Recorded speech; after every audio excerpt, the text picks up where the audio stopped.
racing circuits as the Mid-Ohio Sports Car Course plays host to round 13 of the PPG Kart World Series. Mid-Ohio presents a variety of unique challenges to the world's fastest road racers. Let's explore them now, beginning with former champion Danny Sullivan.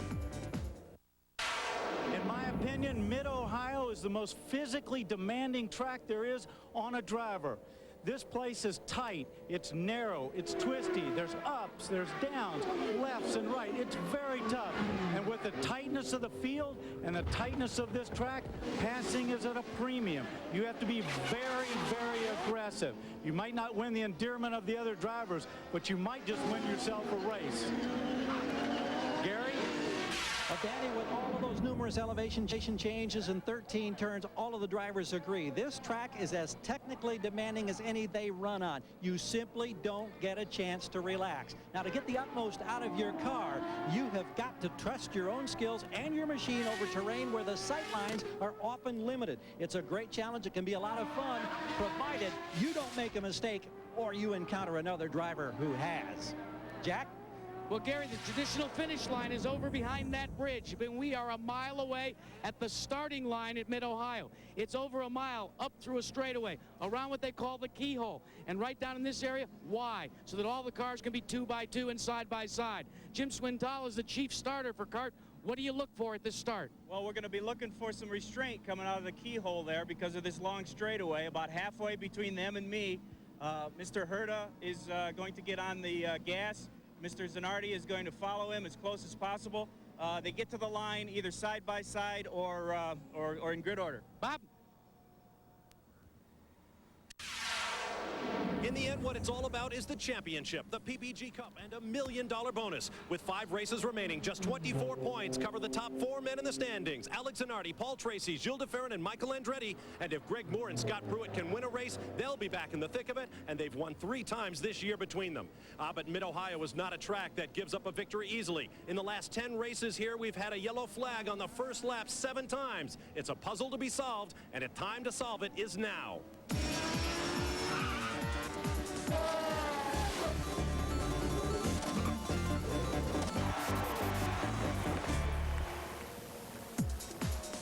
Brian Herta, the pole sitter, warms tires and engines in anticipation of the start. Let's check the starting grid for the Miller 200. Herta on the pole 8 times in the last 15 races. This race has been won from the pole. He's alongside Alex Zanardi, the defending champion at Mid-Ohio and the points leader. Row 2 will be Greg Moore, the Canadian fastest in the morning warm-up. And Gilles de Ferran, though he's yet to win, he's been on the podium in 5 of the last 7 races. Row 3 will be Dario Franchitti, fastest of 7 drivers making their first start at Mid-Ohio, and Mauricio Gugelmin, whose first career start came here 4 years ago. On row 4, a pair of Fords. Scott Pruitt, the fastest Ford Firestone combination, and Christian Fittipaldi in a Swift Ford. Row 5 will be Jimmy Vasser, the reigning champion, second fastest in the morning warm-up, and a back-to-back winner at Mid-Ohio, Michael Andretti. Row 6 will be Raul Boisel, who finished a close 3rd on the natural road course at Portland this year, and Parker Johnstone. Row 7 will be Mark Blundell, 3rd fastest in the morning warm-up, and Michel Jourdain Jr., his highest starting position ever. Row 8 will be Paul Tracy, who has finished 2nd here 3 times, and Bobby Rahal, who has won twice. Row 9 will be Andre Ribeiro, and Al Unser Jr., also a 2-time winner here at Mid-Ohio. Row 10 will be Walter Salas, who had his best career finish 2 weeks ago at Michigan, and P.J. Jones, the fastest Toyota. On row 11 will be Adrian Fernandez and Richie Hearn. On row 12, Patrick Carpentier and Max Pappas, who made his first start here at Mid-Ohio 1 year ago. Row 13 will be Juan Fangio. His first career start came here 2 years ago. And Charlie Nürburg, whose car was pushed off of the starting grid, and he has climbed out. Row 14 will be Arndt Meyer, the young German, and another driver who had his best finish 2 weeks ago at Michigan, and Hiro Matsushita. Our race analysis, a 2¼ mile permanent road course, 83 laps of racing scheduled. Alex Zanardi, the defending champ. We expect pit stops to start on laps 27 through 30. Our stories, the championship stretch run. 4 drivers covered by 24 points. Tire wear, very much a concern, and track position is everything here at Mid-Ohio. Now let's get to Jackaroo. Bob, this will be the longest section of track without a pace car in PPG Kart Series time. Brian Herta will bring them down as you watch the starter. Jim Swintal has a traditional method of getting into the start. As the cars get to the top of the hill and the keyhole area, he'll begin to talk them through. And I'll tell you what, we're just going to listen in. The next voice you hear will be the starters.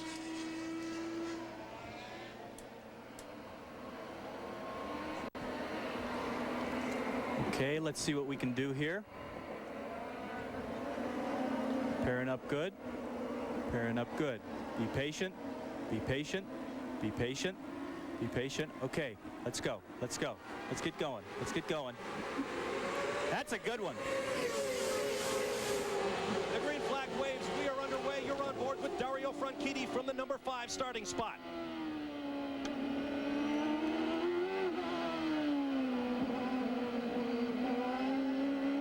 One of 5 blind brows on this racetrack. Here comes another. Herta leading Zanardi, then Greg Moore.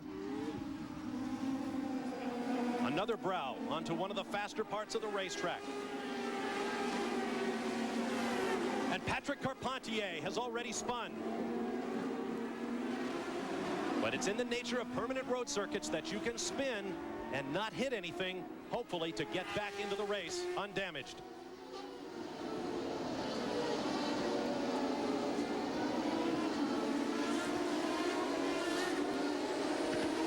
To the start-finish straightaway. There is the finish tower on the left. That's where the checkered flag will wave. And Paul Tracy is in the pits on lap 1. There is not the way you want to start off with you being second in the championship.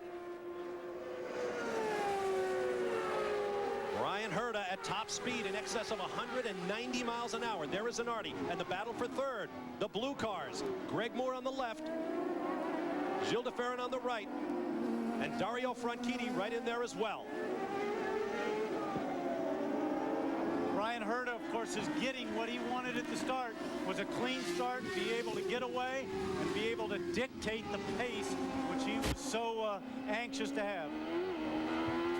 Paul Tracy is getting out of the car, broken front wing and some problems. Let me interrupt you, Gary. We're on a replay of Michael Andretti's view of a portion of the early part of this race. Oh, and contact. And that's Michael that got tapped there and got spun around. It appears he got hit at the right rear. And then you saw just to the right of your screen, Patrick Carpentier spinning off there. Was probably an aftermath of Michael Andretti. And the number 2 man in the championship, Paul Tracy, appears to be out of the race. Well, here's Paul Tracy coming to us, Bob. Paul, what was the problem and where did the contact come from? Over in the back, Michael and somebody got together and spun in front of a group. It was myself and I think Pruitt and Parker, and I just got caught up with nowhere to go and ran into the back of Parker when Michael spun in front of everybody and just bent the suspension. We can't fix it. We talked in the pregame show about this championship situation. This has got to be crushing, I would think. Well, it really is. I mean, it's you know, when you're stuck back there in 15th, I mean, that's where all the crap really happens, and you know, you can't help it when somebody spins out in front of you and you have nowhere to go. Thank you. Thanks. Paul Tracy led the championship, Danny, for 7 races before losing it 2 weeks ago in Michigan to that man, Alex Zanardi. And sorry, Bob, that just adds to what we've said. Track position is so critical. Qualifying is so important here. You've got to be up at the front. Otherwise, you get there in the back, something happens. You have that accordion effect, and he's out of the race, and it wasn't really his fault. Headed for the keyhole at top speed with Dario Franchitti, who lost an engine in the morning warm-up. From our Honda Helicam, looking down, Gilles de Ferran on the right, Franchitti on the left. They run 4th and 5th. Into the braking zone for turn 3. You see those concrete patches on the corners. And just in front of them is Greg Moore, who we saw Gilles de Ferran making an attempt to pass just a minute ago. And I would imagine that he's probably turned his mixture down a little bit and backed off, trying to conserve some fuel. We expect 2 stops over the course of the race, but yellow flags could change everything. There's the running order. Bryan Herta up front and a long way to go. We'll be back with more from Mid-Ohio. Lead coverage of the PPG Kart World Series, including the latest news, notes, and results. Check out ABC Sports Racing Area on America Online. The keyword, ABC Sports. You ride with Alex Zanardi in second place. Race leader Bryan Herta just ahead in the black and white shell car. This is how the battle has changed as Zanardi draws in. Bob Brian Herta said early on that he wanted to dictate the pace. The pace he's dictating right now, I don't think is enough. He's got to stretch that out a little bit and get a comfortable cushion. At that position right there, he makes one little mistake, miss the gear, Zanardi's by. He's going to have to turn the wick up a little bit, drive it a little bit harder to pull away from Zanardi right now. Danny, I think part of that is dictated by pit strategy, because on the radio they're telling him nice and easy, nice and easy. And remember, they're concerned about tire wear. He doesn't want to make radical moves. Mark Blundell has obvious rear end damage and a punctured left rear tire. You see that left rear tire is down. And there's Al Unser Jr. Reportedly, Unser Jr. and Blundell got together. You saw Adrian Fernandez drive by. He's on a drive-through penalty for passing before the green flag at the beginning of the race. Unser Jr. back out. 60-mile-an-hour pit lane speed limit. See the average speed for the last lap, the upper left of your screen. Al Unser Jr. continuing to search for some light at the end of a long tunnel for Penske Racing. His teammate Paul Tracy is out of the race. There is the collision. Oh, and that could have been a lot worse with Andre Ribeiro, the bright yellow nose, just coming by, and Walter Salas in the white car just behind. There is Blundell. And it looked like what we saw there was, it looked like Al Unser Jr. actually drove over the right side of his car. Now, I don't know who did it first, but I mean, you saw his car up in the air. Danny, we just got here and Blundell's car pulled in, and there's tire marks all over that rear fin right behind the pop-off valve. I think that's exactly what happened. Mark Blundell comes into this weekend 8th in points, and he has scored more points in the last 3 races than any other driver. Boy, if he got his tire all the way up into there, we're lucky that it isn't a more serious incident than what we just saw. I think there's a lot of damage back there around that rear wing stanchion, and I don't know if they're going to even be able to get it off to replace it and put another one on. In fact, they're starting to disconnect now. Blundell's day in Mid-Ohio is now over. What a shame. Up front, Brian Herta, Alex Zanardi, and now Greg Moore getting into this fight. The first race Brian Herta has led since the Rio 400. There you see the segment speeds through the 4 segments of the racetrack we're measuring electronically. You can compare the speeds, and Zanardi noticeably quicker in second place. Well, he's noticeably quicker in the first segment. In the second one, Brian's a little bit quicker than Zanardi. But remember one thing, you can be as fast as you want. If you're stuck behind that guy, it doesn't matter. You still have to find a way around that car in front of you. But it does keep the pressure on Brian Herta.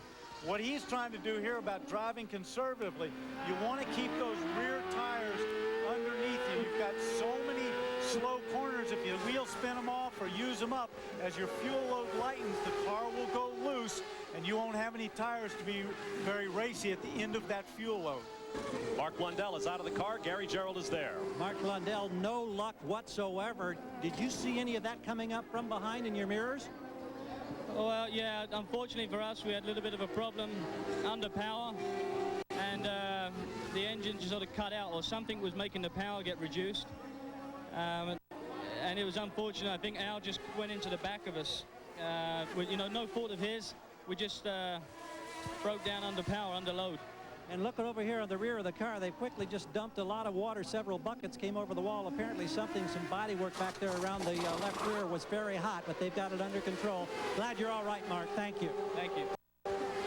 Tough break for the Motorola and Pac West team. Whoa, Alex Zanardi getting those right side wheels up on the curb, exiting turn 1. Well, Alex is trying to get by him. He's trying though, because he can't leave the door open for Greg Moore. With all races, the young Canadian on the super speedway in Michigan in the upper left of your screen with 74 laps to go. And the running order, Michael Andretti back in 15th. He's been struggling this weekend. Now let's check the margin at the line. As each car crosses the finish line, the driver's name will pop up on the screen. And the top 3 are that close together. And a bigger gap, almost 3 full seconds to Gilles de Ferran in 4th. Dario Franchitti almost another second behind him. Bobby Rahal back there in 12th. We need to keep an eye on that, because typically what happens when you get 3 guys battling at the front like that, their pace can sometimes be a little slower because they're trying to protect their line. You see Alex Zanardi taking a look down the inside. 2 things there. He's protecting his position from Greg Moore, and he's showing Brian Herta that he's still there taking a look. But as those guys battle, it allows Gilles de Ferran and Dario Franchitti to gradually move up on them. If you like numbers, you have your pick between the 2 front row starters. Brian Herta, as we mentioned, pole sitters have won this race 8 out of the 15 times it has been run. Working for Zanardi is the fact that 4 men have won back-to-back races here at Mid-Ohio. Bobby Rahal did it back in the 80s. Emerson Fittipaldi, Michael Andretti, and Al Unser Jr. in the 90s. And Zanardi is the defending champion here at the Miller 200.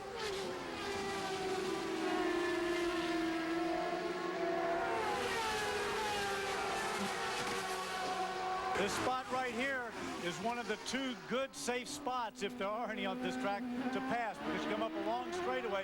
The next spot is the one at the end of this long straightaway into the tight spot. Those are the 2 safest spots that you can pass. A great spectator track. Look at where the fences are. And the motorhomes pulled right up to the edge of the guardrail virtually, giving an unparalleled view of the racing. Berms on either side of some of the slower corners. Great place to watch the PPG Kart World Series. These drivers were pilots. They would say you are never straight and level at Mid-Ohio.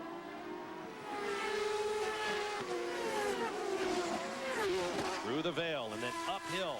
Strong left-hander, then back to the right, diving down into the carousel. And I can tell you from experience, this is a physically very, very tough spot to drive. And when you've got somebody like Alex Zanardi and Greg Moore right behind you, he's going to earn his money today. Danny, we're getting a quick word from the pits here that tire concern is what is the problem right now for Brian Herta. He's telling the crew on the radio he thinks the total effectiveness, maybe not the total effectiveness, but the primary effectiveness of the tires is gone at this point. No driver has ever scored his first career win at Mid-Ohio. Can Brian Herta do it? He's got a long afternoon of work ahead of him. We'll be back.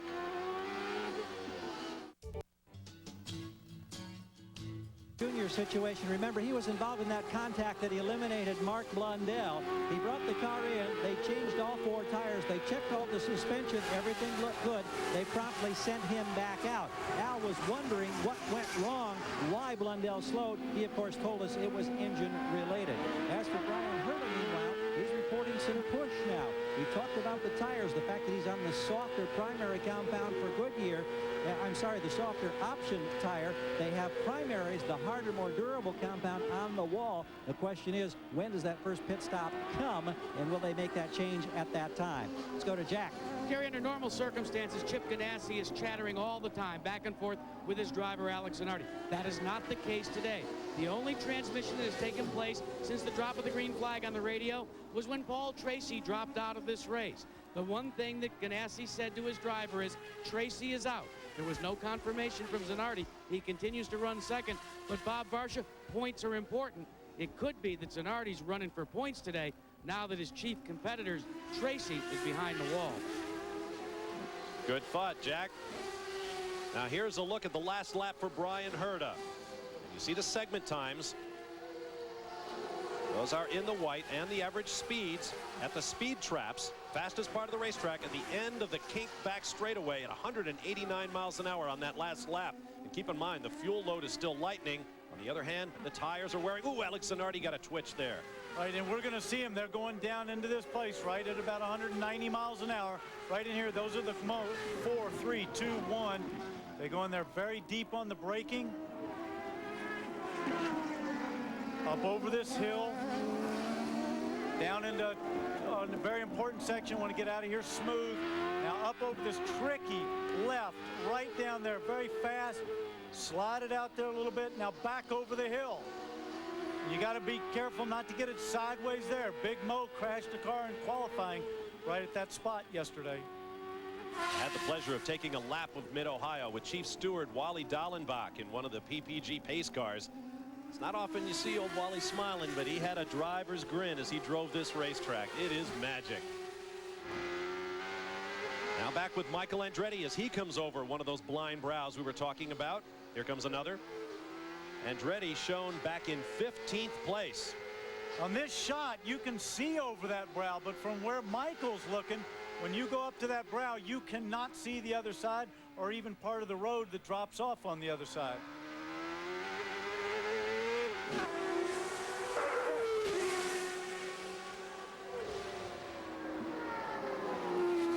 Good view there of the rise and fall of the pit straightaway.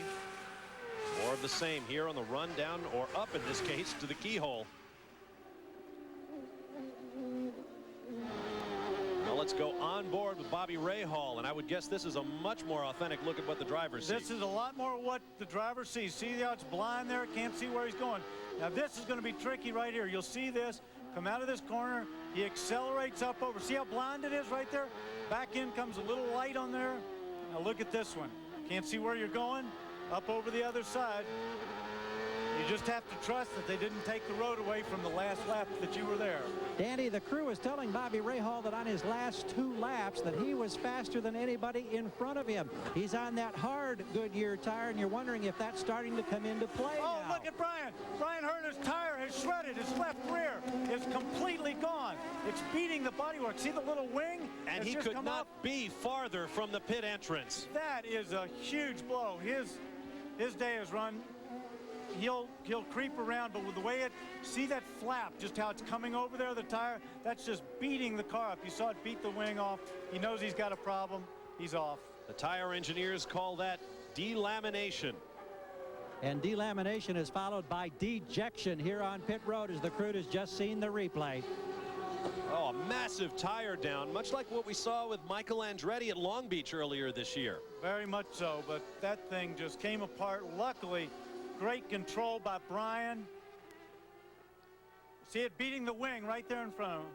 Now from Alex Zanardi's onboard camera, straight ahead is Herta. Oh, and he sees it. Look at all the rubber come up on the lens there. And now from overhead, Herta in black and white. A beautiful driving job by Brian Herta.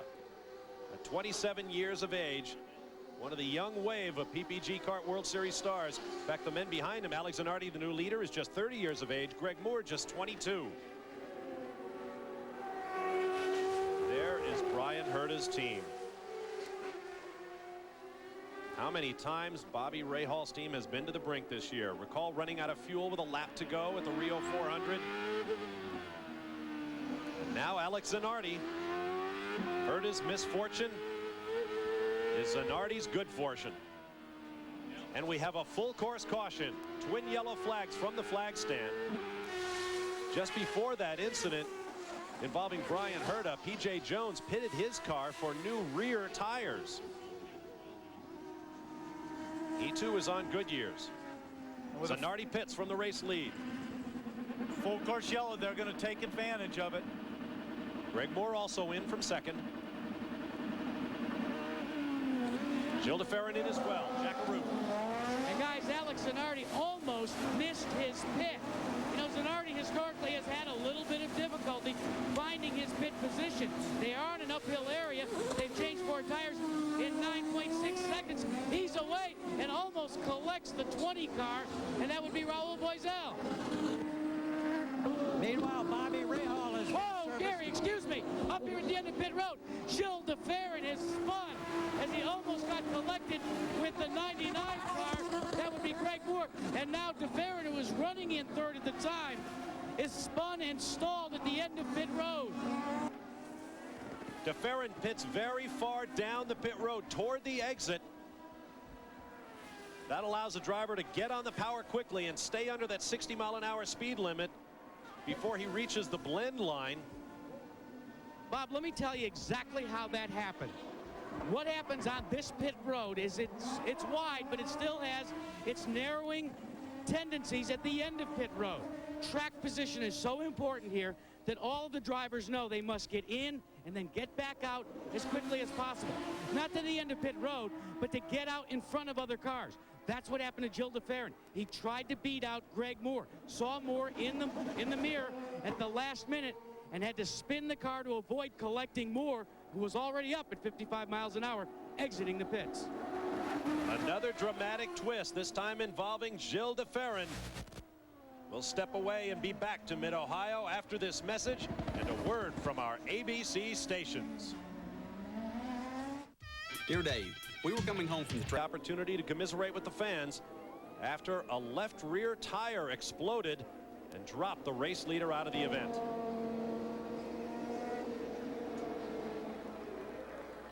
I mentioned that the fans can get very close to the racing surface.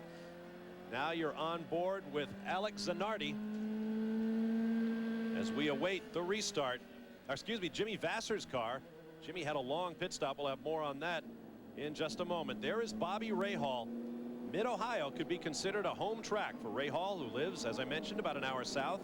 At age 44, Bobby is the oldest driver on the circuit and the only driver owner in the series. The three-time PPG Cup champion holds the record for all-time kart career starts with 241, but hasn't won in 77 starts. This season, he's been so close to ending that losing streak. As an owner, he's starting to look to the future.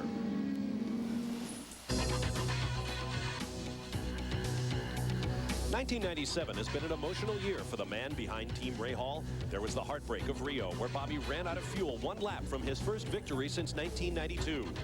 Disaster struck again in Michigan, where he tagged the wall while leading.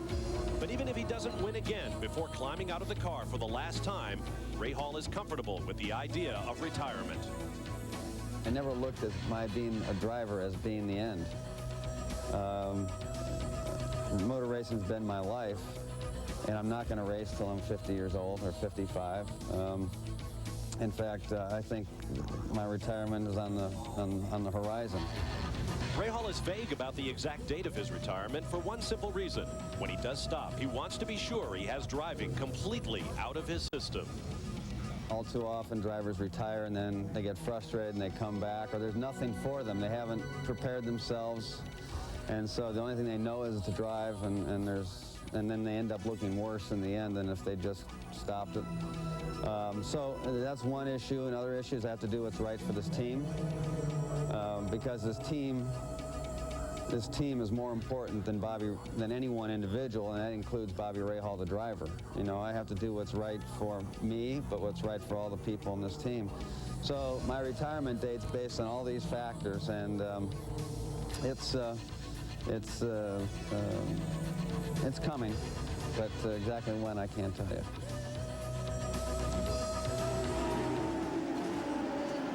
We are back under green with darkening skies overhead and a strong threat of rain here today at Mid-Ohio.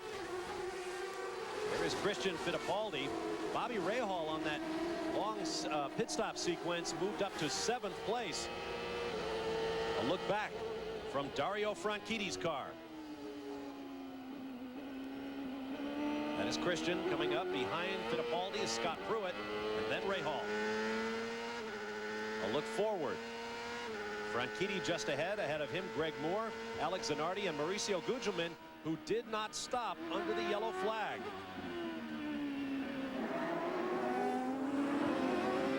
Bob, we had a problem, you know, you alluded to with Jimmy Vasser. Well, let's update you. The problem was the center lug.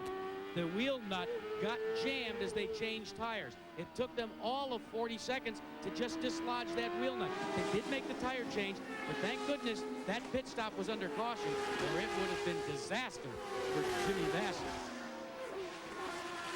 Thanks, Jack. There is Greg Moore, looking for his first points in 4 races.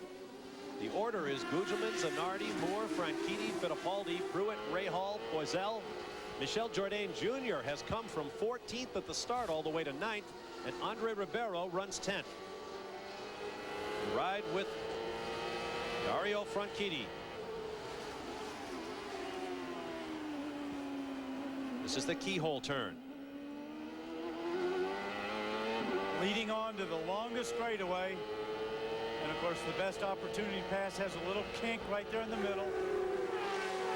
Passing B.J. Jones. That speed, it feels a little bit like a corner too, but it's It's a place you can go through there side by side.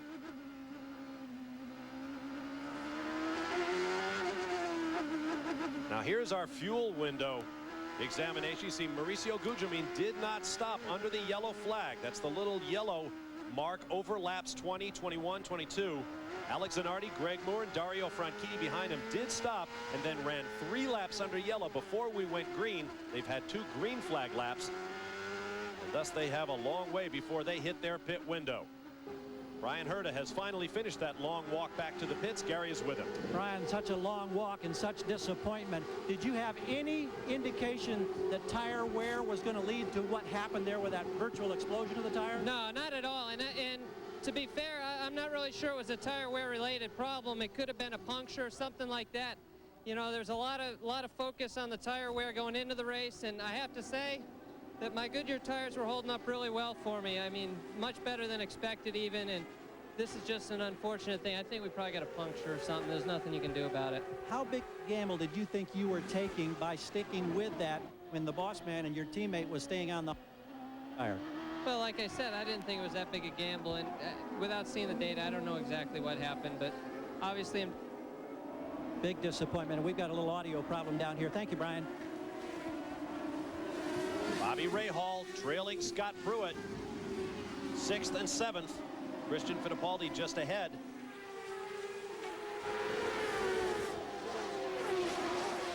There are the numbers on Bobby's march through the field.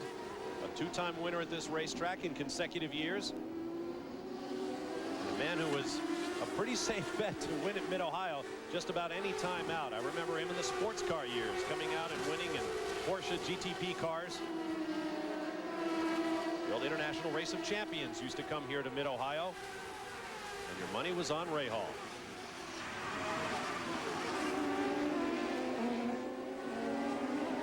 Coming up after our broadcast from here at Mid-Ohio at 5 o'clock Eastern Time, you can catch the 4th and final race of the International Race of Champions for 1997. The numbers on the battle: Pruitt and Rahal. Bobby Rahal spent the week after the US 500 playing 5 legendary golf courses in Scotland on 5 consecutive days. Now, if you watch the US 500, you know he crashed out of that race while leading, so he was a bit sore after that transoceanic flight to start playing golf every single day in Scotland. Says Bobby, he loved every minute of it. And I'm sure he played that to the hilt and tried to get strokes from his playing partner because of that bruised hip.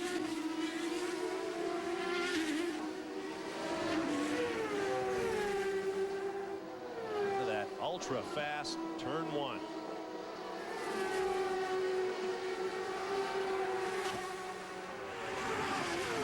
Two Ford-powered cars, both Reynards. Firestone tires on Pruitt's car, Goodyear's on Rahal's.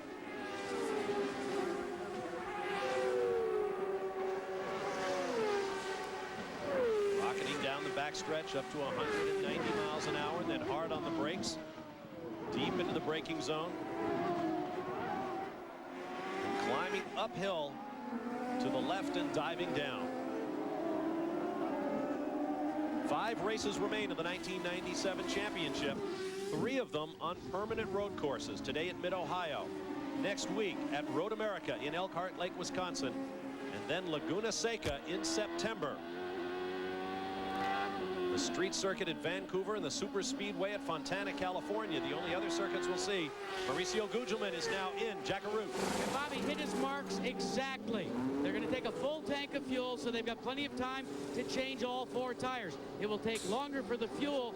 You notice they drop the jack before the fueling is completed. Then Gugelmin can engage the clutch in 13.7, but he was slow by about 0.2 of a second getting back on the throttle. His teammate Mark Blundell has won races this year, but Blundell has crashed out of the race. It's up to Mauricio Gugelmin to wave the flag for the Pac West team. We'll take a break and return for more of the Miller 200. Stay with us. What tough is? It's the wide open space. Those of Gilles de Ferran's Reynard with Honda power and Goodyear tires. Recall he spun at the end of the pit lane at his first stop. He now runs in 14th position. make that 13th. He has just gotten around Parker Johnstone for that spot.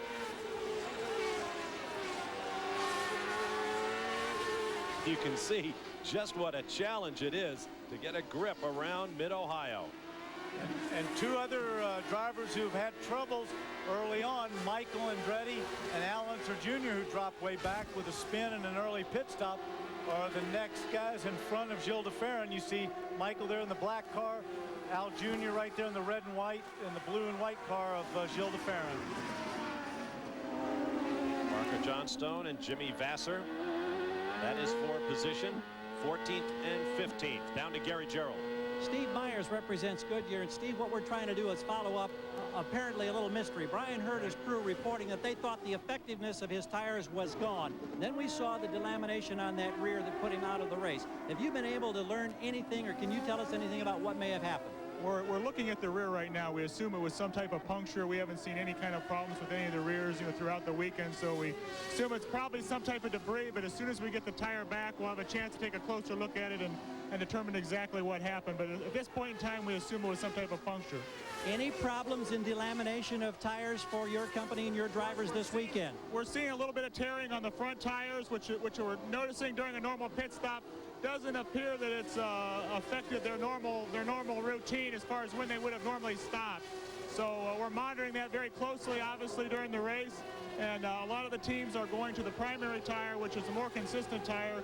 A lot of the ones that opted for the optional tire strictly for qualifying. So that's where we're at right now. Thank you, Steve. Jack?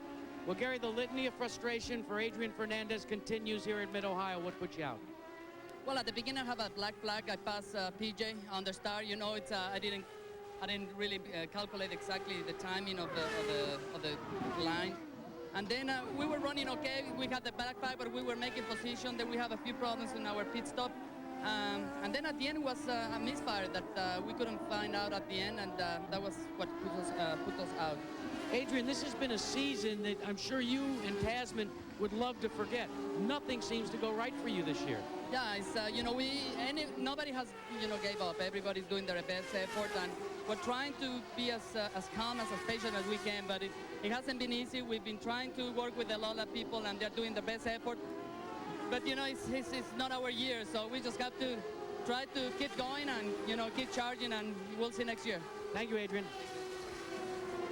There's a look at Jimmy Vasser, the reigning PPG Kart World Series champion, still looking for his first win in 1997. Currently in the number 14 spot. Sunlight right now over Mid-Ohio, but the clouds are there as well. With 34 laps complete, we'll be back with more of the Miller 200. Pit exit here at Mid-Ohio. He has been trying to work his way back up through the field. He is currently 13th, with Al Unser Jr. just ahead in 12th.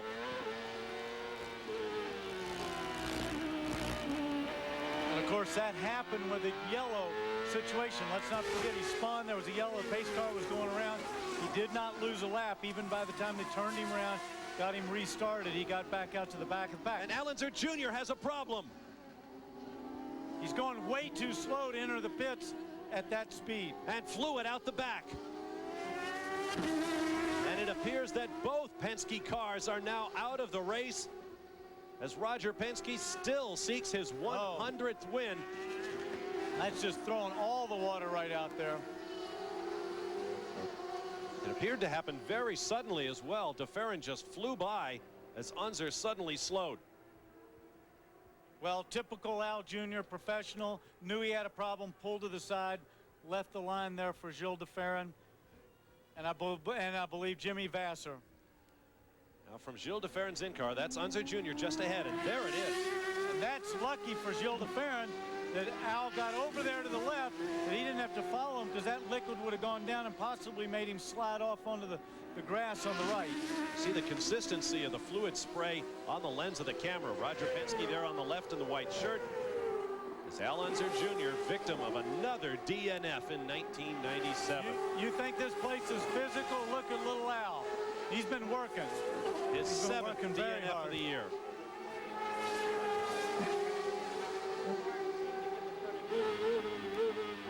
Up front. front, Alex Zanardi continues on his way, sun shining on the Italian atop the points and atop the leaderboard here at Mid-Ohio. And Bob, Alex Zanardi is a little bit concerned about fuel consumption. At the present time, he is running in a fuel configuration where he can save some fuel.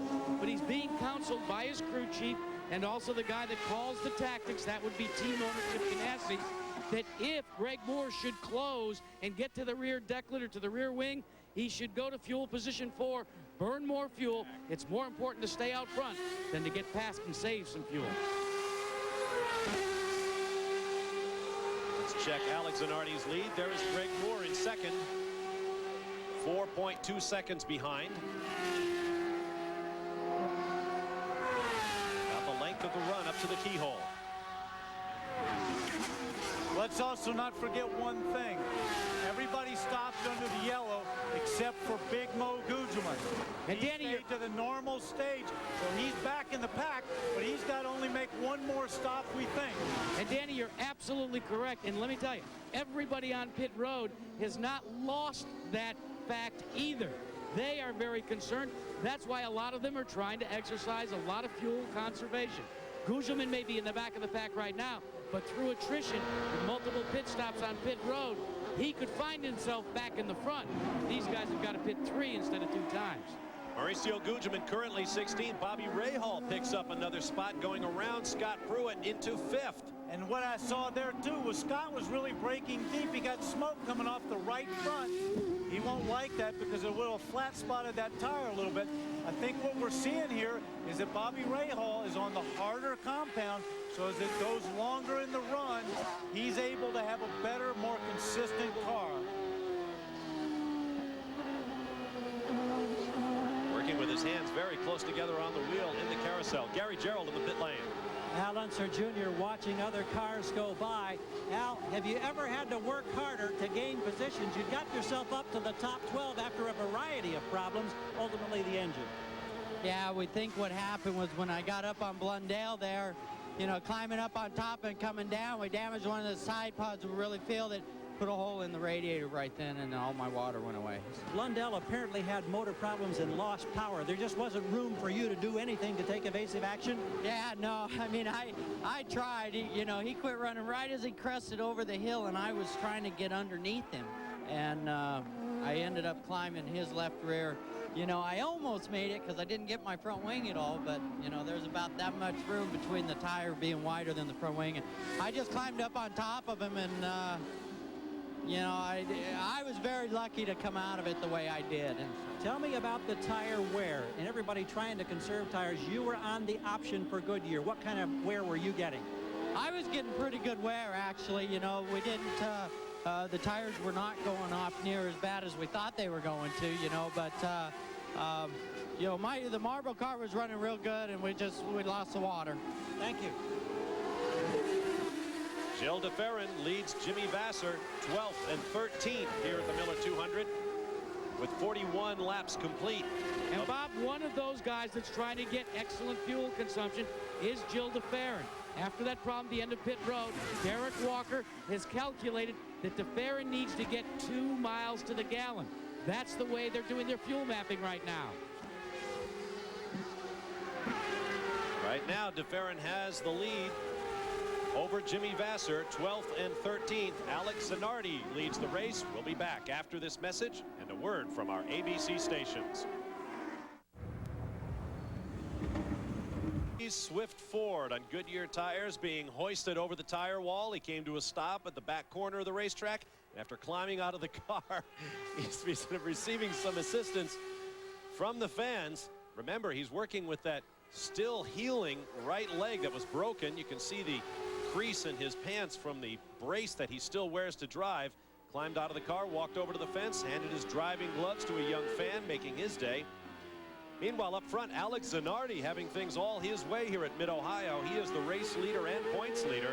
Second in points, Paul Tracy out of the race in contact on the opening lap. Third in points, Gilles de Ferran spun in the pits. He runs well back in the pack in 11th as you look at Greg Moore in second place behind Zanardi. Fourth in points, Michael Andretti had contact in the spin on the first lap. So right now, Alex Zanardi in pretty good shape. Look at the gap back to third place. Dario Franchitti, here he comes. And you look at that black stripe right there on the outside of the corner. That's all the rubber that they're laying down out there. You do not want to get a wheel off in that. There is Bobby Rahal, who continues his march through the field, currently in fourth place, 23 seconds behind the leader.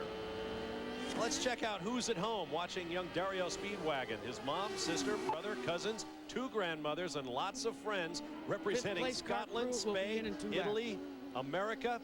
He's watching our coverage on Eurosport. Ben Edwards at the microphone. Many of Dario's old touring car buddies finish up their day of racing and gather in the hospitality area, he says, to watch the PPG Kart World Series action here in the United States. He already has a pole in his young kart career. Now he's looking for the top step of the podium. We expect more pit action shortly. Carl Hogan's team has just finished relocating their shops to his hometown of St. Louis, Missouri. Dario Franchitti gave him the pole at Toronto on the street circuit a few weeks back. Well, they couldn't seal the deal in the race. His best finish this year, 9th on the streets of Surfers Paradise, Australia, back in April.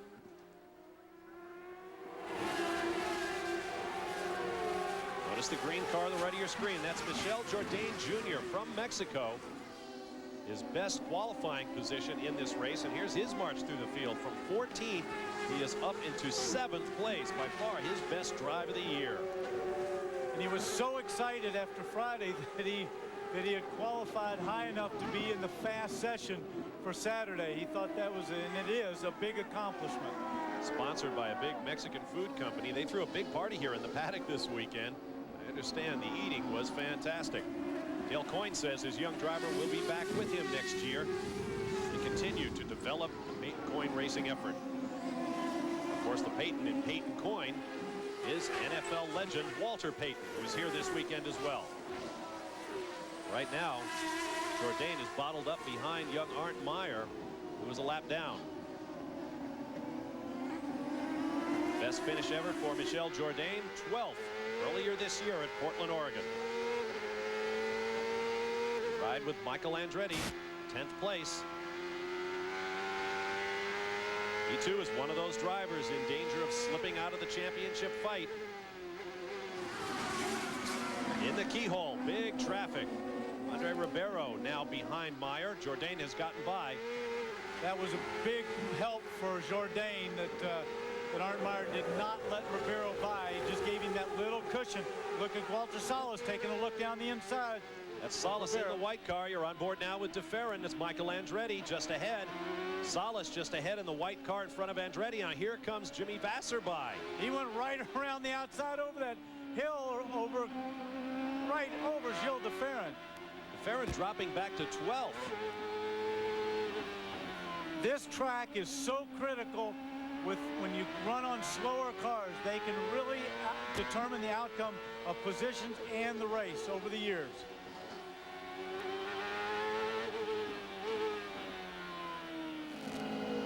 Franchitti in the Hogan pits. Out he comes, signaled back into the pit lane. Looks like scuffed slick tires going on. Well, he pitted from 3rd place.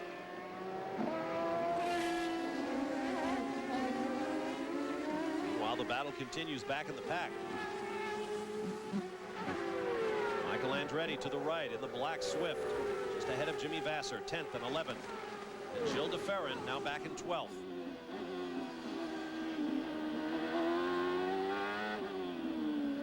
Oh, you saw Arndt Meyer right there in front, just chop Michael Andretti trying to slip up the inside. That's a tough place to pass anybody. 2 quick corners coming up here, taken as one, a pair of right-handers. And then hard on the gas just as you crest the brow. Mauricio Gugelmin had a big crash there in practice this weekend. Michael Andretti with Arndt Meyer just ahead. And you see how Michael feels. Mike, pit this lap, pit this lap. telling you to pit this lap because they got him stuck behind there. They figure, okay, we're a lap or two into our window. Let's go ahead and make a stop, get him out of that traffic. 10.8 second pit stop for Scott Pruitt in the Brahma pits. Pruitt pitted from 4th on lap number 49.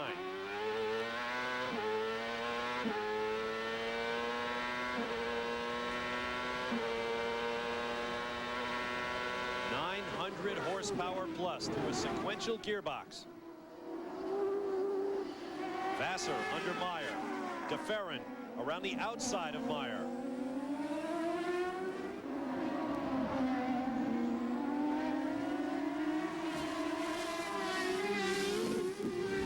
Running order is Alex Zanardi, Greg Moore, Bobby Rahal. Pit stops expected shortly. Meanwhile, Mauricio Gugelmin back in 13th, still on that 2-stop strategy as you ride with Alex Zanardi. He's gradually pulled out about a 5-second cushion over Greg Moore.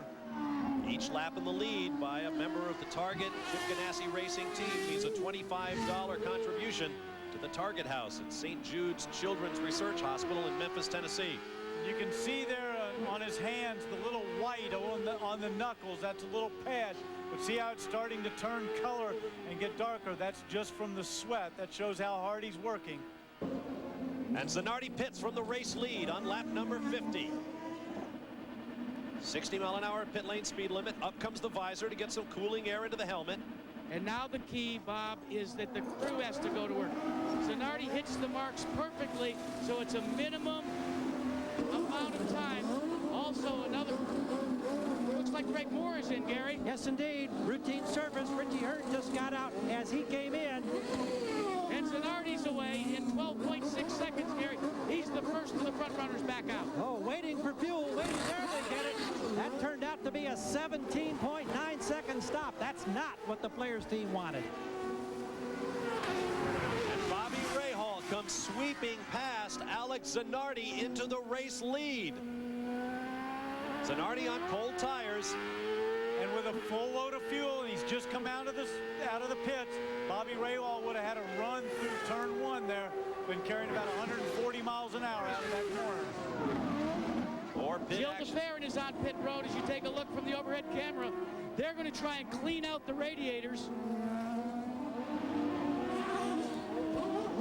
And he's off and away.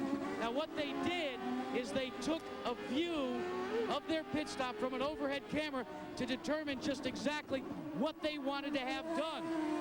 They decided that they were going to try and change things because they needed to change and get into those radiator areas and pull out the debris. Parker Johnstone also in and out of the pits as you watch Alex Zanardi trying to fatten his lead and his grip on the PPG Cup. Keep it in the Ganassi family. Jimmy Vassar won it last year. Race leader Bobby Rahal is in. We're watching this crew. They gained 5 spots the last time. Fueling, taking looks. Oh, he stalls, and this, they pound on the wall in frustration. Now refired. The exact opposite of what happened the first time. This time he may have lost spots.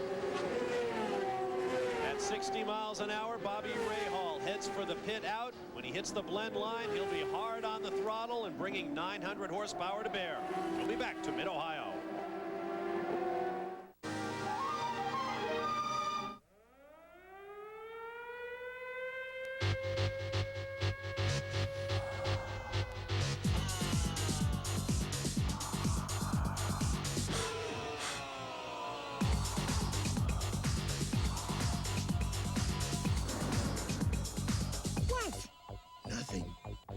For a moment, I thought your parents were home.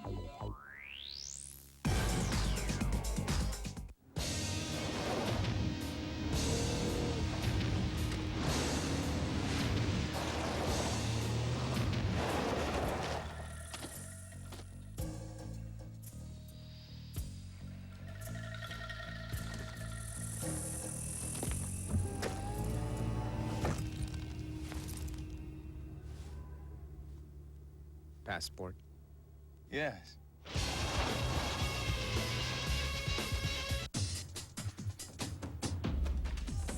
Go where you wanna go. Leave the boundaries far behind you. Introducing the all-new Goodyear Eagle F1 with racing-inspired dual aqua channels that sweep water away for serious traction in the wet, especially in braking. The new ultra-high-performance Goodyear Eagle F1. Serious freedom. Goodyear, Goodyear. Michael came onto the scene in Indy cars as a winner. I'm very proud of the fact that he's carrying on the Andretti name. I'll never forget the first really competitive pass that he did on me. We banged wheels a little bit, and he was gone. Adios, Dada.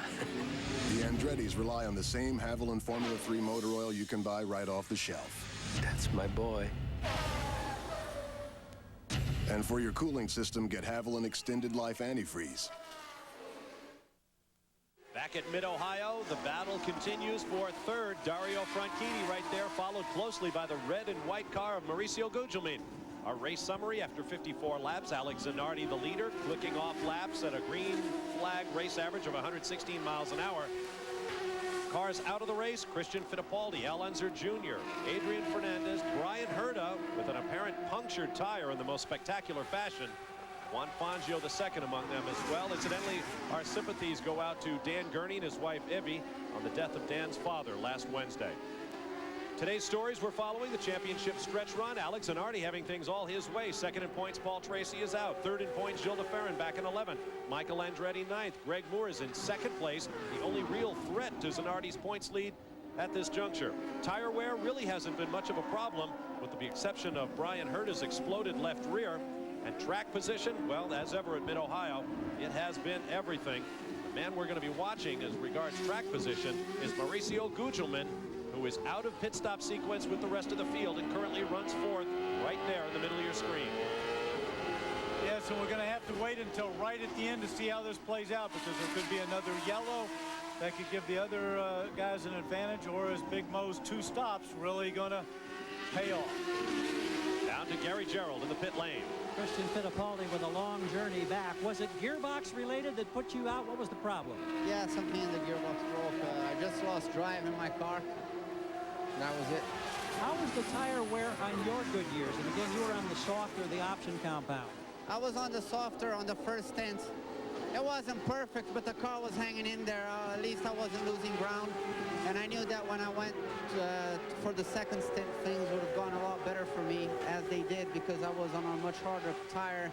And the car was handling pretty good. I don't think we were on like to win the race today, but a good, solid top 3 finish for sure. Christian, how are you feeling physically? The leg coming along as you hoped? Yeah, the leg's coming along just fine. Like, I think, like, to be honest, I'm happier than ever. I think that I'm really competitive after everything that happened right in the beginning of the year. It's a shame that I'm just not finishing the races, but every race something happens. I hope that one day, like, things come my way. Next week at Elkhart's, the next chance. Christian indeed is not finishing races. His 4th DNF in 7 starts this year. Now here's a look at our pit graphic. Mauricio Gugelmin is right on his fuel window, out of sequence with the rest of the field. He pits for what may be the critical pit stop of this race. Well, he actually looked like maybe he was a lap or 2 early on that pit window. Well, Danny, actually, he is right where he wants to be. They feel that they will have enough to be able to go the distance now, but they wanted to inspect the rubber buildup on the front wing. They've done that. They send him away. 15.5, kind of a long pit stop. But remember, being out of sequence, he's going to have to climb that ladder once again. And with 26 laps remaining, he surely has all the fuel on board that he needs.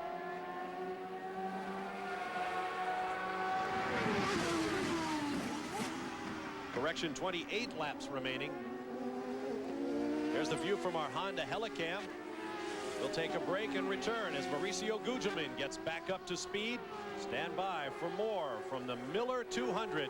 I'll correct myself again, 25 laps remaining. Take it to the bank. Hibbett Sports presents Drew Bledsoe.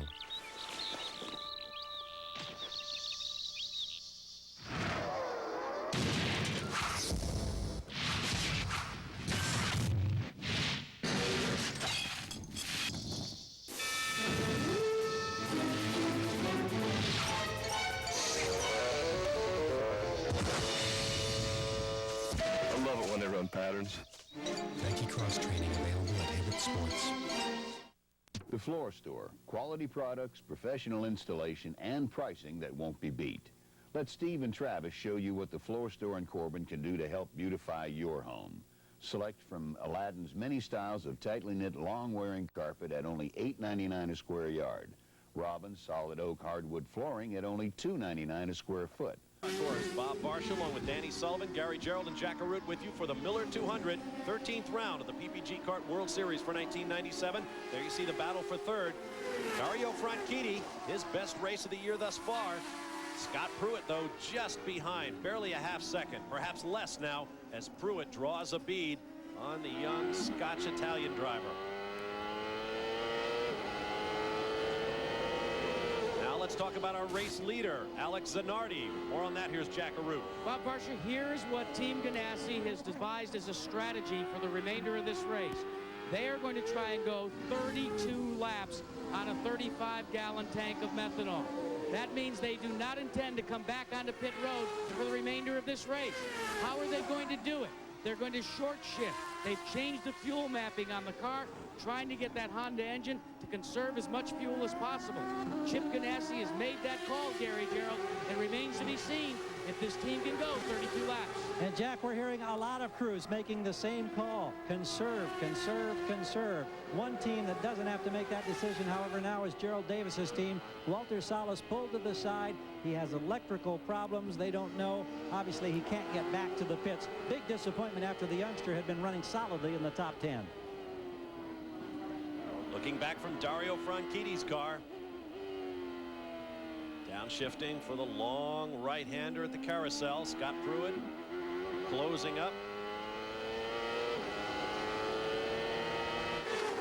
Bob Barcia, the frustration for Scott Pruitt and his Pat Patrick team is the fact that he is one of the drivers that feels he has to come in for at least a splash of methanol with about 7 laps to go. Currently in 4th position, but actually Pruitt knows he's going to have to come onto pit road one more time. Scott Pruitt looking for his 2nd victory of the year after a big one on the streets of Surfers Paradise, Australia, that put him in the points lead briefly, but he has slipped back from that point. A couple of big crashes, including Gateway International Raceway at St. Louis, and then the Michigan Super Speedway in the US 500 2 weeks ago. Pruitt right now 6th in points, but with another win, he'd be right back in the hunt for the championship.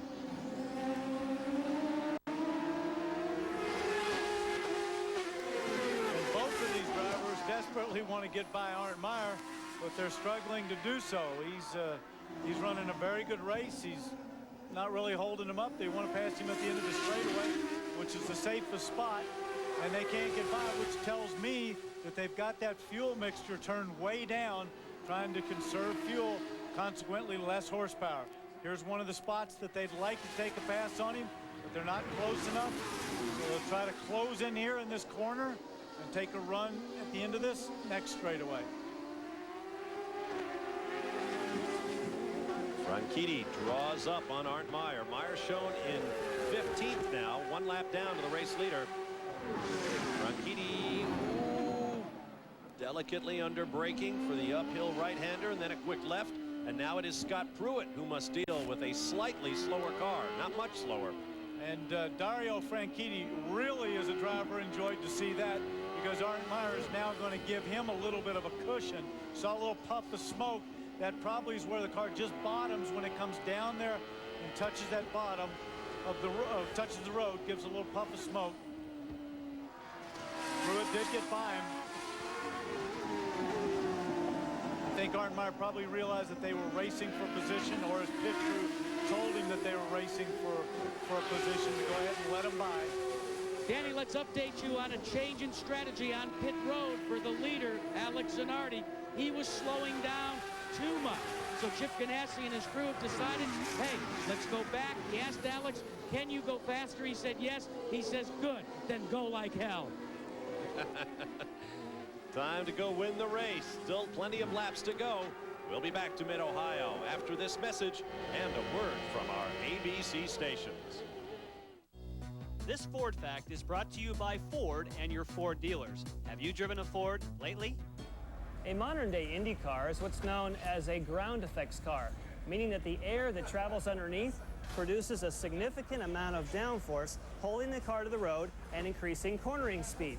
Well, in the early days of ground effects, they used to actually seal the side of the car to the road. It produces incredible amounts of downforce, but it wasn't really safe. So in the kart series, they have a 2-inch rule. Now, not 2 inches from the asphalt, but 2 inches from the bottom of the chassis, no piece of the bodywork can be below. A 1/4-inch change here can equal 150 pounds of downforce. So if it's that critical, how do you check it? Well, they have a special rotating laser beam device that is bolted to the bottom of the car, and then it strikes a scale to show you the exact height of any part of the car. You can move it to those side pods and make sure there is no part of the bodywork that would go below that 2-inch minimum. Now, it's made it very accurate. Within thousandths of an inch, they can measure it, and they can do so now in about half the time. Green Acres is the place to be.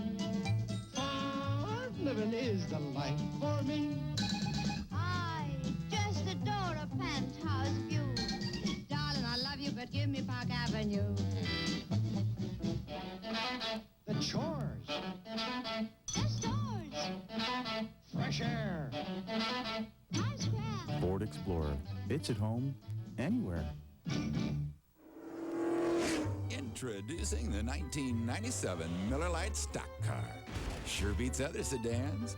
The new Miller Lite Indy car. No radio, no heat, but hey, look at that handling. And if it's acceleration you're after, take a look at the Miller Lite Top Fuel Dragster. It leaves everything else at the light. Every Miller Lite car comes with our 16-second roadside assistance plan. We say, shoot, shop, and compare.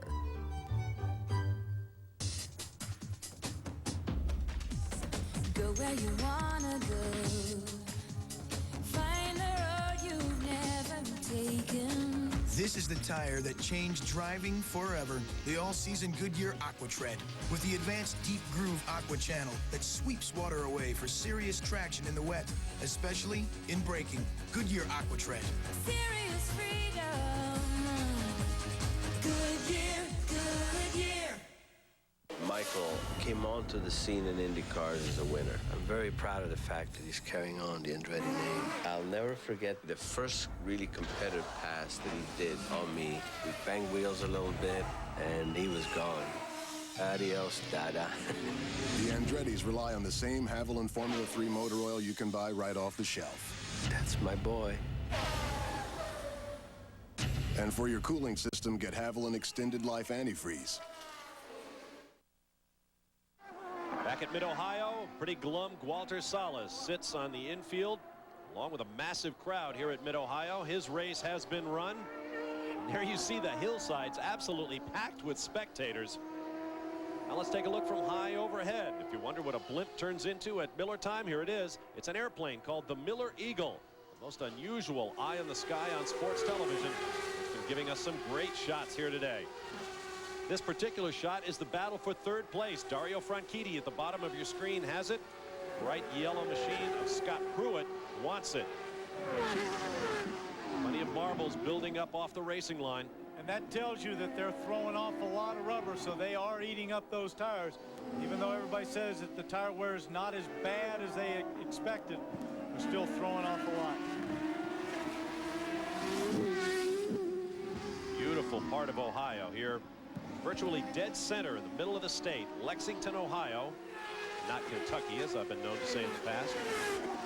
Humphrey Bogart and Lauren Bacall got married not far from this racetrack at one of the biggest social events of the year many, many years ago. On to the finish straightaway they come.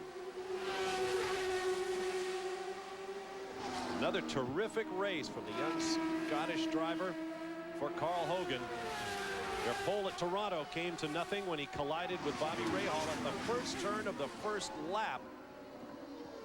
And later, while carving through the field, dropped out.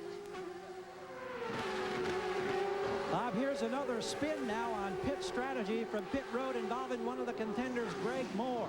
Remember, you stated early, last 3 races they haven't been able to finish. They told us this weekend the time is stopped being conservative. We've got to gamble a bit. And right now, this crew is talking the fact that they think it's going to be very, very close, and they say it's a high pucker factor, but they think they may be able to go without a splash and go. If that's the case, that's a new player to contend with here, because Zanardi looks like he's made his commitment now to use fuel and come in. Oh, excuse me, Gary. Michel Jourdain's best race of the year has come to a stop on the grass. At least it appears to have. He skidded off. And now Scott Pruitt pits from 4th place. Jack Arute awaits him.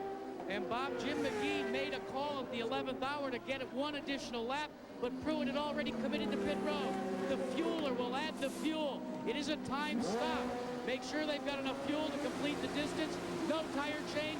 He's tapped with a stick. He's off and away in 8.4 seconds. And guys, if Alex Zanardi can make a stop in 8.4 seconds, he could continue to lead this race because he's got an 18-second advantage over 2nd place Greg Moore. Wait and see. Well, of course, Jack, don't forget, that's the time spot from when he stops in the pits. He's still got to get in the pits, and you lose a lot more than 8 seconds coming down pit road and getting out. But Danny, the big question mark is, can Alex Zanardi do it in 10 seconds? If he does, then boy, have we got a whale of a finish brewing here in the Miller 200. And Jack, the cheerleading from the crew to Greg Moore, they're telling him he's on a perfect pace, so they like what they're seeing in terms of fuel consumption. This could get real interesting. And we have seen Greg Moore get great fuel mileage, not only at Milwaukee, but also at Detroit. Oh, and guess who that's going to help? All those guys that have not. What we're talking about is a full course caution. Our 2nd of the day, waving from the finish line stand. What a break for Greg Moore and this man, Alex Zanardi. Zanardi immediately dives for the pit lane. Car pulls out ahead of him, Jack Arute. Bob, we said in a pre-race show on ESPN2, the man who called the best tactical race would win.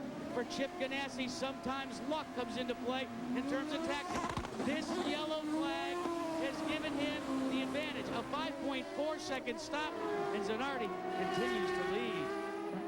Oh my, a 5.4 second splash and go with 12 laps remaining in the race. Alex Zanardi looking to complete the Ohio sweep. Both PPG Kart World Series events here in Ohio. Of course, that's Burke Lakefront Airport in Cleveland and here at Mid-Ohio. Michael Andretti did it in 1991. Emerson Fittipaldi in 92. Al Unser Jr. in 1994. And Alex Zanardi could do it this year. As you look at Greg Moore.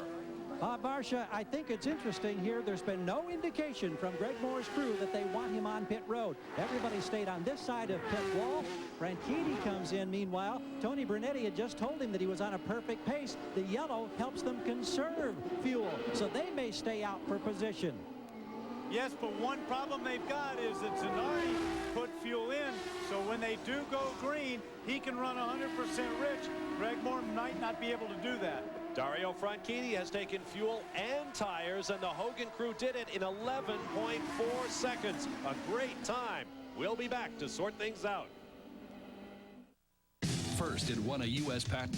Then the incredible Splitfire swiftly ignited the passions of drivers around the world. Now you can get guaranteed Splitfire performance for just $3.99. Hurry, it's the biggest savings ever.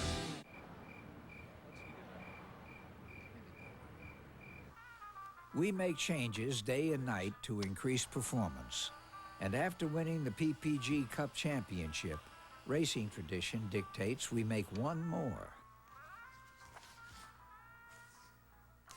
Which suits us just fine. Because as you can see, at Honda, we never stop improving.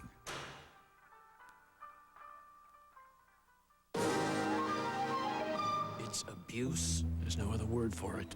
Some of the volleyballs on the Miller Lite AVP Tour have been spiked over 1,000 times. That's why I started a group called Save the Balls. We will not stand idly by and watch this kind of abuse. Don't spike the balls, man. You're hurting. Miller Lite sent us beer. but it'll take more than that. We are on the AVP tour like stench on a bad clam. Splitfire spark plugs are performance. With Splitfire, it's money-back guaranteed performance. And guaranteed performance has made Splitfire a winner around the world. Now we're ready for you with the biggest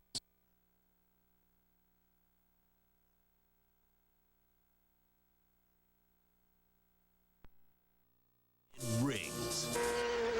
Your palms sweat. Imagine how the drivers feel. Kart Championship Auto Racing teams feel the speed. The next stop for the PPG Kart World Series will be the Kettle Moraine country of Wisconsin. Road America in Elkhart Lake. 4 miles long, blindingly quick. Action from start to finish. Recall a year ago on the final lap, Parker Johnstone flipped. Allenser Jr. lost an engine while leading. Michael Andretti came through to win. Join us for the Texaco Havoline 200 next Sunday at 3:30 p.m. Eastern on ESPN. Here at Mid-Ohio, we are ready for a restart after a yellow flag. Some of the teams topped up, others stayed on the racetrack. Alex Zanardi came in for a very quick splash and go. He is the race leader with 2 lapped cars between himself and the second place man, Greg Moore. We're back underway on lap 74, and even I know that means 9 laps remaining.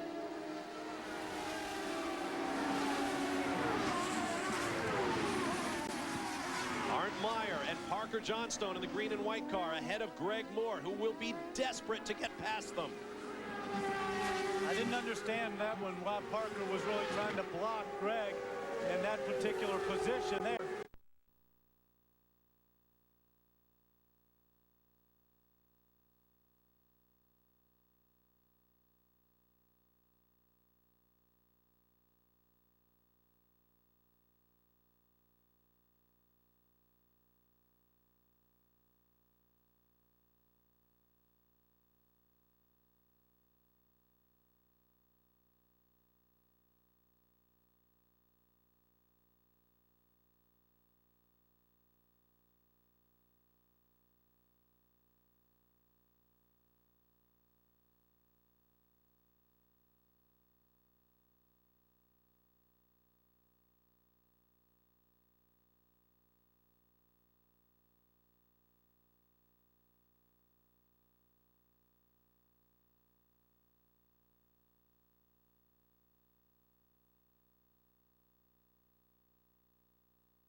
Franchitti 7th after the pit stops. Scott Pruitt 8th, Mauricio Gugelmin 9th, and Michael Andretti 10th.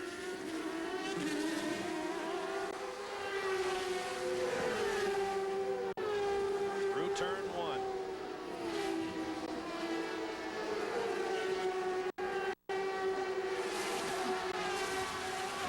Meyer driving the Lola chassis.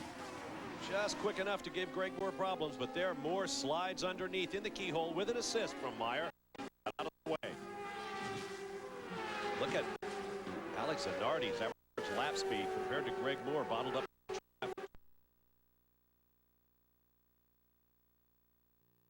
Drives right by Franchitti into 7th.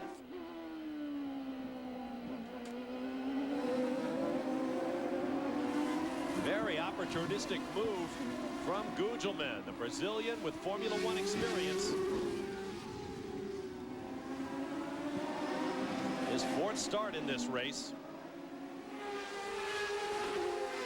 And he's able to draw away a little bit from Franchitti.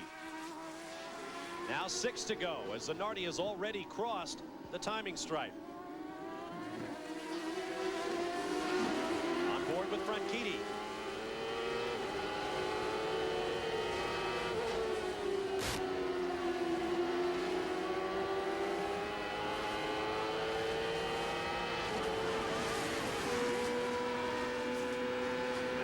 Back from Zanardi's car. Look at all of that open track.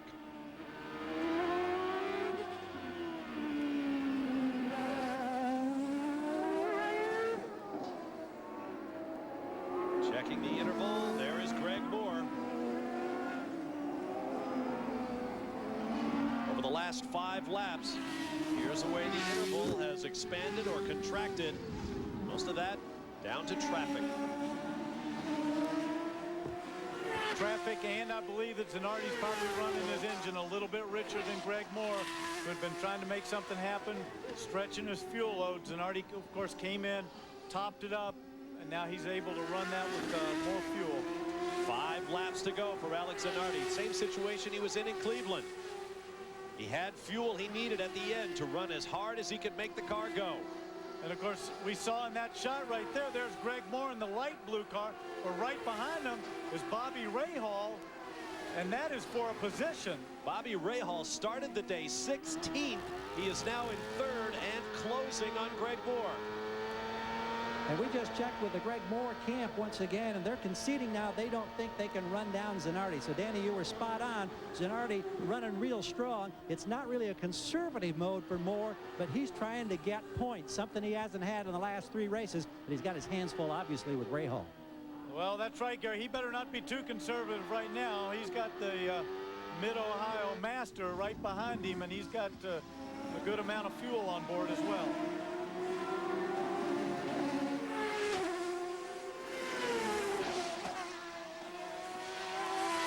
And now comes word to Moore. They're telling him you don't have to lift. They think they're going to be okay on fuel, so maybe he'll be able to hold off that challenge a little more effectively.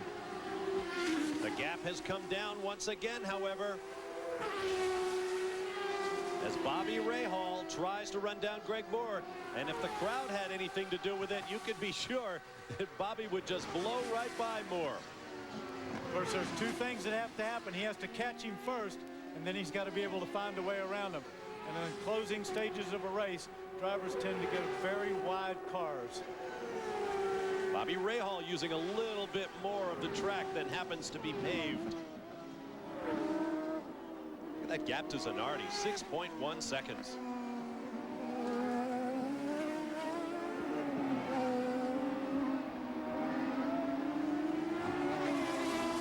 We've seen so many dramatic finishes this year. Perhaps none better than Detroit, when both of the Pac West cars for Mauricio Gugelmin and Mark Blundell ran out of fuel on the last lap, while each of them was leading the race. And Bobby Rahal, of course, had a heartbreaker in Rio. That's right, leading with a lap to go. Paul Tracy inherited that one of Tracy's 3 wins this year. Tracy, the first man out of today's race. And Alex Zanardi threatens to take over the seasonal lead in wins with his 4th. 3 laps to go. Not only are Greg Moore and Bobby Rahal fighting for a position, but they're also right up against their fuel window, trying to make it stretch those 3 laps. So they're trying to race and be conservative. Look at those numbers at the upper left. Moore 2 miles an hour faster than Alex Zanardi on that last lap. Would that be too little, too late? Whoops. He's still trying hard, however. Well, when they told him to go, that he had enough fuel, that he didn't have to lift, I'm sure he decided to have a go. Using all the road there, throwing up some dust. Finding a little more distance, he can push that throttle.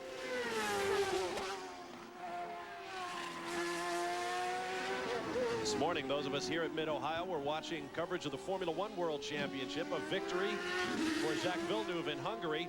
The producer for Canadian coverage of the PPG Kart World Series said, oh, just the first Canadian victory of the day. 2 laps to go. Does Greg Moore have it in him? As Alex Zanardi flies over the horizon. Well, the same problem that Bobby would face, even if Greg Moore catches him, he still has to find a way around him. There is the gap. Greg Moore turning his fastest laps of the day. Rahal in the distance. Oh, Dario Franchitti in for a splash of fuel. Dario just can't get a result. He's been so close and leading, and always something little seems to take him out of a good finish. Boy, these points today will be like oxygen to Greg Moore, who has scored none in his last 3 races after that terrific run at midseason. Victory on the mile at Milwaukee and the street course at Belle Isle in Detroit. White flag from the flag stand. Jim Wood-Swintal now waves it over Greg Moore, but Alex Zanardi is out front with 2 1/4 miles to go to his 4th checkered flag of the season. And an even fatter lead in the points. Greg Moore came into the weekend 5th in the championship. Paul Tracy, 2nd to Alex Zanardi, is out. Gilles de Ferran, who came in 3rd, runs back in 6th place. So Alex Zanardi is in a perfect position right now. But he still has about 1.5 miles to go. And the victory will be worth a $5,000 donation to the Target House Fund at St. Jude's Children's Hospital. Hiro Matsushita very slow on the racetrack. Perhaps out of fuel. Just a couple of quarters remaining for Alex Zanardi as the young Italian goes for his 7th career victory, his 4th of the season, and his 3rd in the last 4 races. He now has it back-to-back wins at Mid-Ohio. Greg Moore crosses the line in 2nd. And now let's go back to the battle for 5th. Zanardi's teammate Jimmy Vasser with Gilles de Ferran just behind. And behind de Ferran is Mauricio Gugelmin. Across the line they come. We'll be back, though, to meet our winner, Alex Zanardi, looking more and more like a champion. We'll be back to Mid-Ohio. What's the secret to their success? A little friendly competition. Come on, give me a break. I'm the champ, remember that. Hey, young man, where'd you get those? What can I say? You look great in that one.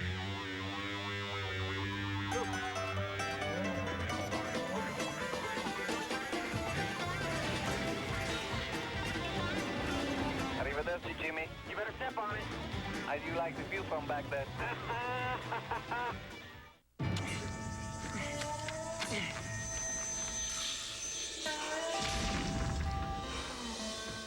What now?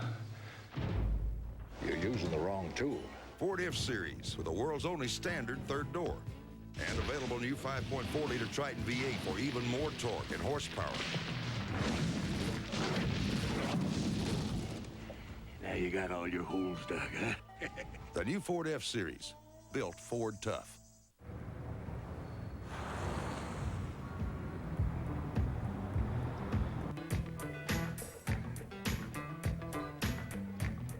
Got a lot of miles? Engine Restore is here to make you feel like new.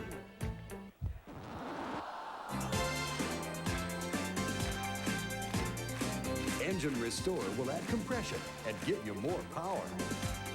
Put the boogie back in your car with Engine Restore and lubricant. Got him. Yeah, if I could only see. I've got the perfect thing. The Bosch Micro Edge XL has a revolutionary dual rubber wiping element. Move to the left a little. It's the best cleaning, longest lasting blade we've ever made. Bosch Micro Edge XL, the most advanced wiper system ever. Beautiful. But I think we lost the headlight. Back here at Mid-Ohio, Alex Zanardi had trouble finding the temporary victory lane, so he's come to the end of pit road. The car has come to a stop. He's going to be taking his helmet off. Alex Zanardi, 27-point bulge over Paul Tracy in the chase for the championship. But tell us about that last stop. You radioed back. Congratulations to your crew. Absolutely. We had the speed since I did the first race with the Target Chip Ganassi Racing. I think I had the speed to win races. But today was a team effort, and today is actually, I wouldn't say the first time, but today definitely the team worked like a championship team. So I'm very happy. We gain a level. If we can keep up there with the kind of quality of work we've been doing today, I'm sure nobody can beat us. Are you talking about communication or performance? Can you narrow it down what you think the difference is now? Effort. 150% from Chip Ganassi, which is the boss of the team, to the guy that sweeps the workshop on Sunday night when everybody is supposed to come back. So that was an effort race. That was We all the ingredients in this world. We want it very badly, and we didn't lose our focus, so I have to congratulate to this man. Did a great job today. I think we all did. Talking about Chip Ganassi, now Alex Zanardi says that it was a team effort. Is this the team to beat for the rest of the season, Chip? I don't know, Jack. There's a lot of season left, but I'll tell you what, he's certainly proved he's the driver to beat. Let's ask Alex. Alex, are you saying that this will be the team to beat? If the team keeps working as we did today, it will be the team to beat for long. Gary, there's a lot of people that don't want to hear that. Wow, I know. Well, here's a smile coming back to the face of Greg Moore. And what does it feel like to get some momentum back in a championship battle that looked like it was sliding away? It's unbelievable. I mean, Alex has got a fairly significant lead over all of us now, but we had 3 really bad races there, and I got to apologize for not talking to everybody after Michigan. It was just one of those things where the emotions were just too high, and it's nice to get the ball rolling again. Everyone on my team's worked so hard in the last 3. Didn't get any finishes, but to get second here, I'm pretty pleased with it. You had to conserve some fuel, and then there was that late yellow. You elected with your crew to stay out. Did you hope, obviously, that you were going to be able to get some track position and maybe be in front of Zanardi despite his splash? Yeah, that's what we were hoping, is that we would have enough. He would stay in the pits just quite long enough to make sure that he had enough fuel. But at the very end there, we didn't have, because we stayed out, we didn't have enough fuel. So we had to, sort of back off on the straightaways again. But, I think if we had enough fuel, we would have been able to give him a good run. Gives you some great momentum going to Elkhart next week. Sure does. Greg Moore is a happy crew, Bob. All right, thank you, gentlemen. Don't forget, coming up next, round 4, the International Race of Champions from Michigan. Be sure to stand by for that. We'll be back in a moment. Karch Karai is a big fat bully. I didn't know that anybody could do that to a ball. Miller Lite is sponsoring the AVP Tour. They support this abuse of the volleyball. Our organization is called Save the Balls. We go out and actually retrieve battered and abused volleyballs. Miller Lite sent us beer, but it'll take more than that. Run, little ball. Go free.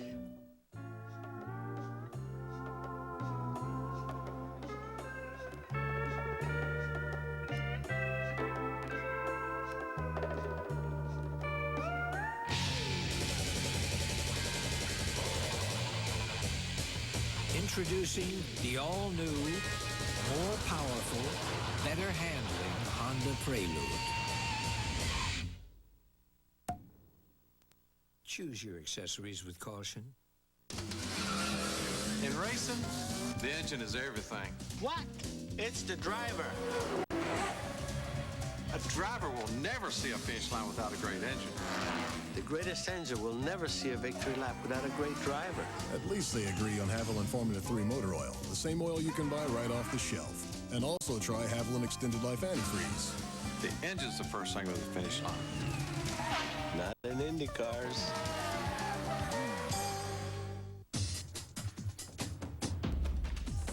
Go where you wanna go. Leave the boundaries far behind you. Introducing the all-new Goodyear Eagle F1 with racing-inspired dual aqua channels that sweep water away for serious traction in the wet, especially in braking. The new ultra-high-performance Goodyear Eagle F1. Serious freedom. Goodyear, Goodyear.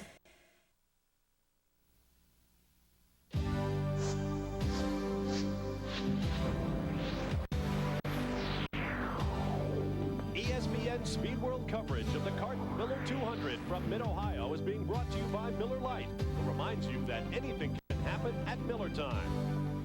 By American Honda, maker of fine quality automobiles, motorcycles, and power equipment.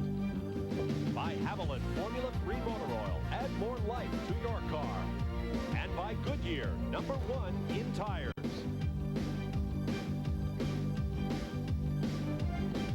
Welcome back to Mid-Ohio, where David Letterman, the car owner, is congratulating his co-owner and driver, Bobby Rahal. And Bobby, you maybe said it best just before we went on the air here. There's still a lot of life in the old man, huh? Oh, yeah. I mean, you give me the car and we'll run up front. And the crew gave me a good car. I made changes in the stop. And, and the change was better, going fast at the end. But we tried to stretch our fuel the whole part of the race. And I think if it had stayed green, those two in front of me would have been in trouble. But we had enough to make it to the end. And as it is, it was a good run. And David wore red. We thought that might get us into victory lane, but at least we're in on the podium. So. Now, David Letterman, I heard Ray Hall ask you to go to Elkhart Lake. What's the verdict? You going to be there? Not me so much, it's the wardrobe. But the thing I like about Bobby, he and I are nearly the same age, except that he's gotten smarter as he's gotten older. And for me, it's just a thrill to come out here and see him run down the kids. It's just great. Bob? All right, thanks very much, gentlemen. Here's a look at the final results of today's race. First repeat victory for Alex Zanardi in his career of just a couple of dozen races. Greg Moore, good strong second place. Bobby Rahal, his best finish since the Vancouver Street Race last year, where he finished second. Michael Andretti comes home in the number 8 spot. There you see the rest of the finishers through the top 18. For Jimmy Vasser, his best finish since the Milwaukee race earlier this year. Last year it was a 1-2 for the Ganassi team. This year a 1-5. Still good results for the hottest team on the tour right now. Charles Neerberg, back in the series, did not start the race. Championship standings after 13 events. Alex Zanardi with that 27-point lead over Paul Tracy as we head for Road America next week. Danny, your final thoughts? Well, I think a lot of teams are going to have to go home and do some soul searching and some homework. If they're going to catch Zanardi, they've got to turn the wick up here and get a little bit more effort into it and find a better balanced car. Next week, it'll be Road America on ESPN. Until then, I'm Bob Barsha for Danny Sullivan, Gary Gerald, and Jack Arud. Congratulations to Alex Zanardi. Back-to-back wins at Mid-Ohio. We'll see you next week at Road America in Elkhart Lake, Wisconsin. Until then, so long from the Mid-Ohio Sports Car Course in Lexington, Ohio.